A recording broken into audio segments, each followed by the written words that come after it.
السلام علیکم. تو یہ جو بصیرت اندر ہے، باطنی بصیرت ہے، جس کا اندر ہماری اندر کی دنیا کا تعلق ہے، جس نظر کا، ٹھیک ہے، اس کے بارے میں رب تعالیٰ کہہ رہا ہے کہ دل کی جو نظر ہوتی ہے، ٹھیک ہے، اب وہ اندھے ہو کر، لیکن بصیرت باطن والا اندھا پن ہے، ٹھیک ہے. تو آنکھوں والا ظاہری اندھا پن نہیں ہے، ٹھیک ہے. ان کے دلوں کے اندر جو جسموں میں دل ہیں، ٹھیک ہے، وہ اندھے ہو چکے ہیں، ٹھیک ہے. رب کہہ رہا ہے کہ وہ اندھے ہو چکے ہیں اپنی باطن نظر سے، اندر کی دنیا سے، اندر کی نظر کی دنیا میں، ٹھیک ہے. اور وہ بڑھتے چلے جا رہے ہیں اپنی سرکشی میں، اور وہ اپنا جو برے کام ہے یا دنیا کی فکر میں وہ اتنی سرکش ہیں یا اتنے غافل ہیں کہ ان کو آخرت کا کچھ ہوش نہیں ہے، ٹھیک ہے، یا ان کو آخرت کی کوئی پرواہ نہیں ہے، یقین نہیں ہے. یقین بھی اسی مطابق ہے پھر جیسے ہمارے اعمال ہیں یا پریکٹس ہیں روزمرہ کے، ٹھیک ہے، کہ ہم اتنے غافل ہیں کہ ہمیں آخرت کا یقین زبانی الفاظ سے بیان کرنا اور ہے، اور دل میں جو بصیرت ہے یا دل کی آنکھ میں یا دل پہ جو یقین ہے اس کا تعلق اور ہے، اور ہمارے اندر اور روح اور نفس کے ساتھ ہمارے رب کا تعلق قائم ہوتا ہے، ٹھیک ہے، جسم سے نہیں ہوتا، ٹھیک ہے. ظاہری طور پہ ہمارا جسم رب کے ساتھ رابطے میں نہیں ہوتا، ٹھیک ہے. ہماری روح اور ہمارا نفس جو ہے وہ رب کے ساتھ رابطے میں ہوتا ہے، ٹھیک ہے. جیسے ہم نماز قائم کرتے ہیں تو پھر ہمارا جو رابطہ ڈائریکٹ وہ روح کے ذریعے ہوتا ہے، ٹھیک ہے، نفس کے ذریعے ہوتا ہے، باطن کے ذریعے ہوتا ہے، ٹھیک ہے.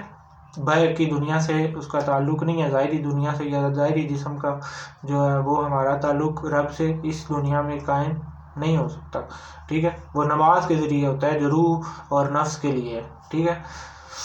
تو یہی وہ لوگ ہیں جن کے لیے بہت بڑا عذاب ہے. رب کہہ رہے ہیں کہ یہی وہ لوگ ہیں جو دنیا میں اتنے مگن ہیں یا غافل ہیں، جن کو جو آخرت کا یقین نہیں ہے، وہ پرواہ نہیں کرتے، ٹھیک ہے. وہ دنیا کو اپنا سب کچھ مان بیٹھے ہیں، ٹھیک ہے.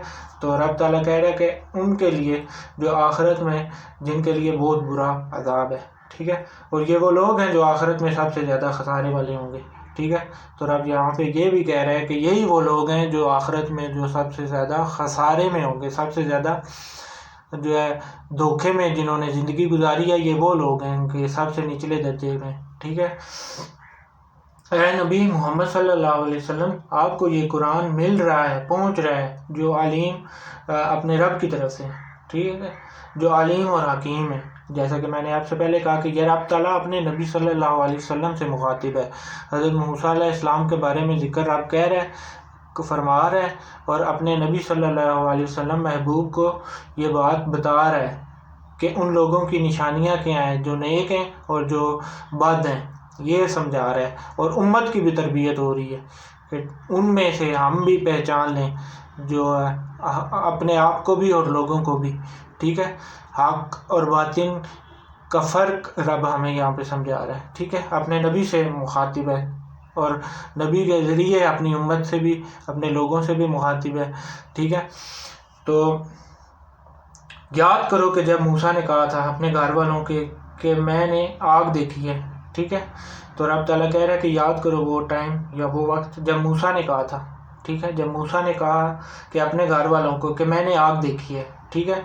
تو میں وہاں سے کوئی خبر لے کے آؤں گا یا کوئی سلگتا ہوا انگارہ لاؤں گا، ٹھیک ہے.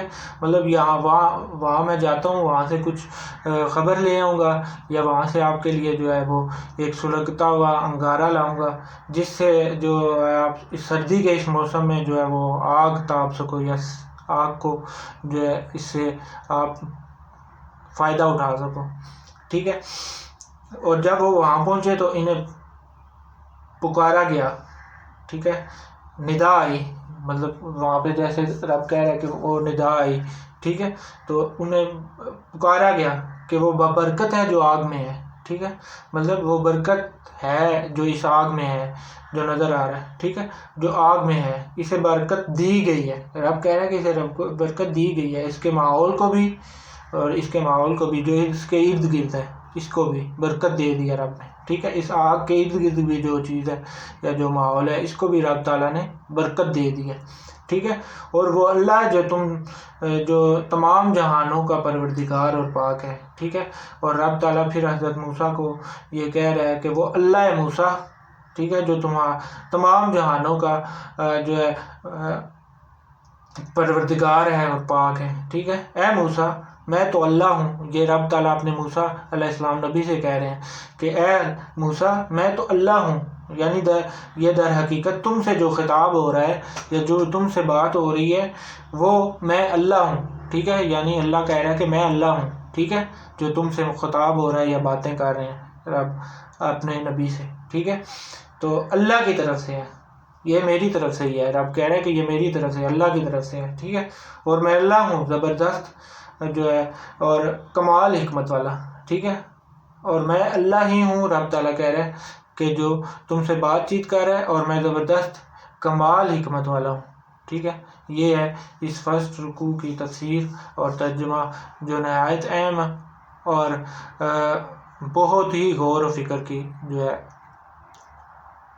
حامل صورت ہے، ٹھیک ہے۔ اس کی تفسیر کو بھی سمجھیے اور اس میں کی گئی جو باتیں ہیں اس کو بھی سمجھیے، جو میں نے آپ سے آسان الفاظ میں آپ کو بتانے کی کوشش کر رہا ہوں اور سمجھانے کی کوشش کر رہا ہوں، ٹھیک ہے۔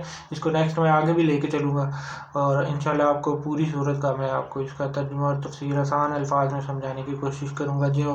جو لوگ یا جو بھائی سمجھتے ہیں کہ ہمیں قرآن جو ہے وہ کسی عالم سے سمجھنا چاہیے یا کسی قاری ہی ہو سکتا ہے جو ہمیں سمجھا سکتا ہے، ان کے لیے یہ تحفہ ہے میری طرف سے کہ اپنے بہن بھائیوں کے لیے آسانی کے لیے یہ میں کر رہا ہوں، ٹھیک ہے، تاکہ آپ کو سمجھ آئے کہ قرآن میں رب تعالیٰ کیا کہہ رہے ہیں ہم سے، ٹھیک ہے، ہمیں ان باتوں کی حقیقت کا پتہ چلے، ٹھیک ہے۔ اس میں آپ کو صاف صاف رب دیکھیں، صاف صاف آسان الفاظ میں رب تعالیٰ ہم سے ہم کلام ہے، ٹھیک ہے۔ اگر ہم عربک سیکھ لیتے یا عربک سیکھنے کی کوشش کریں تو پھر ہمیں یہ اردو ترجمہ یا اردو تفسیر پڑھنے کی بھی کوشش نہ ہو باقی رہے، ٹھیک ہے، یا مشکل نہ ہو، اس کی بھی صورت پیش نہ آئے، ٹھیک ہے۔ چونکہ ہم نے عربی نہیں سیکھی اور انگلش کو زیادہ امپورٹنس دی ہم نے اور اردو سیکھی، ٹھیک ہے، اس لیے جو بھائی میرے بہن بھائی ہیں وہ اس کو سمجھیں، اس پہ غور و فکر کریں اور دیکھ لیں کہ رب تعالیٰ جو کہہ رہا ہے وہ کیا کہہ رہا ہے، ٹھیک ہے۔ اس دنیا میں جو کھوئے ہوئے ہیں یا اس دنیا میں جو دنیا کے کاموں میں لگے ہوئے ہیں، رب تعالیٰ کہہ رہا ہے کہ میں انہیں اس دنیا میں ہی کھبا دیتا ہوں، ٹھیک ہے، پھر انہیں اس دنیا کے کاموں سے ہی فرصت نہیں ہے، ٹھیک ہے، وہ اپنی تہذیب اور کلچر کو ہی اچھا سمجھ رہے ہیں، ٹھیک ہے۔ یہ رب ہم سے جو ہماری تربیت کر رہا ہے، اپنے نبی صلی اللہ علیہ وسلم کو جو ذکر کر رہے ہیں حضرت موسیٰ کا اور ان کی قوم کا، ان کے گھر والوں کا، یہ ہمیں تربیت کے لیے رب تعالیٰ ہمیں قرآن میں یہ ان چیزوں کا ذکر کر رہا ہے، ٹھیک ہے۔ تو امید کرتا ہوں کہ آپ کو سمجھ آئے گی اس کی اہمیت کا بھی اور اس پہ آپ غور و فکر کریں گے اور میری یہ تھوڑی سی جو محنت ہے اس کو ضائع نہیں ہونے دیں گے، ٹھیک ہے۔